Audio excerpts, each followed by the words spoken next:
अफसाना का मतलब क्या होता है? सिंपली कहानी। और मोहक कहते हैं भीरू का मतलब डरने वाला। मुंतज़िर और मुंतखिब में डिफरेंस बताइए। देखो, मुंतज़िर और मुंतज़र दो चीज़ें होती हैं, लोग इनको एक ही समझते हैं या समझते ही नहीं है कुछ भी। मुंतज़िर और मुंतज़र। मुंतज़िर किसे कहते हैं पहले जान लो, मुंतजिर नहीं, मुंतज़िर।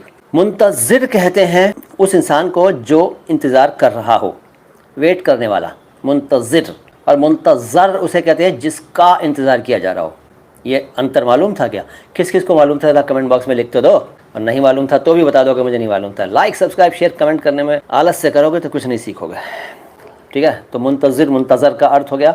दूसरा शब्द क्या था? मुंतखिब। यहाँ भी वही अप्लाई कर दो, मुंतखिब मुंतखब। मुंतज़िर प्रतीक्षा करने वाला, और मुंतज़र जिसकी प्रतीक्षा की जा रही हो। और ऐसे ही मुंतखिब इंतिखाब करने वाला, चुनने वाला, चुनाव करने वाला।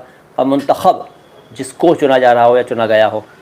ऐसे ही बहुत सारे शब्द हैं, अप्लाई कर दो ये रूल।